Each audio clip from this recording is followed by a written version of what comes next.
అక్రమాన్ని సక్రమం చేస్తారు. అన్ని సక్రమంగా ఉన్న అక్రమం అంటూ మాయ చేస్తారు. ఇలా ప్రతి పనికి ఒక రేటు ఫిక్స్ చేసుకుని మరీ వసూలు చేస్తున్నారు. ఉమ్మడి అనంత జిల్లా సబ్ రిజిస్ట్రార్ కార్యాలయాల్లో పరిస్థితి ఇది.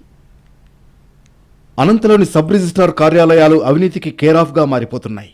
ఉన్నతాధికారులు హెచ్చరించినా డోంట్ కేర్, ట్రాన్స్ఫర్లు చేసినా నో చేంజ్ అన్నట్లుగా ఉంది. అవినీతి సొమ్ము కోసం ఎంతవరకైనా వెళతామన్న బరితెగింపు కనిపిస్తోంది. చివరకు ఏసీబీకి అడ్డంగా దొరికిపోతున్నారు. ఇటీవల ఏసీబీ విసురుతున్న వలలో అనంతపురం జిల్లాలో పెద్ద చేప పడింది. తీవ్ర అవినీతి ఆరోపణలు ఎదుర్కొంటున్న Kalyanadurgam incharge sub registrar Narayanaswamy red handed గా పట్టుబడ్డాడు. రియల్టర్ నాగేంద్ర నుంచి 5 లక్షల లంచం తీసుకుంటుండగా పట్టుకున్నారు. సిఎంఆర్ ఆషాఢం శ్రావణం super sale up to 66% of 1+1 offers, combo offers, ఇంకా మరెన్నో. చేయి తడిపితే ఏ పనైనా చేస్తాడు. తన పరిధి కాకపోయినా డబ్బులిస్తే చాలు ఏ భూమినైనా రిజిస్ట్రేషన్ చేసేస్తాడనే పేరు తెచ్చుకున్నాడీ అవినీతి స్వామి. గతంలో ఇతగాడు ధర్మవరం, గోరంట్ల, సింగనమలలో సబ్ రిజిస్ట్రార్గా పనిచేశాడు.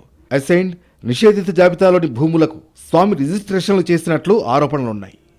కేవలం ఒక్క నారాయణస్వామి మాత్రమే కాదు, డాక్యుమెంట్ రైటర్లను అడ్డం పెట్టుకుని కోట్లు కొల్లగొడుతున్న వారు అనంతలో కోకొల్లలు. ఇలాంటి అక్రమ రిజిస్ట్రేషన్లకు సింగనమల, నార్పల, బుక్కపట్నం, కళ్యాణదుర్గం కేర్ ఆఫ్ గా మారాయి. ఒక కార్యాలయం నుంచి ఇంకో కార్యాలయానికి లింక్ పెట్టుకుని పక్కా ప్లాన్ ప్రకారం ఇవన్నీ చేస్తున్నారు. ఏసీబీ గట్టిగా ఫోకస్ పెడితే ఇలాంటి తిమింగలాలు మరికొన్ని దొరికే ఛాన్స్ ఉంది.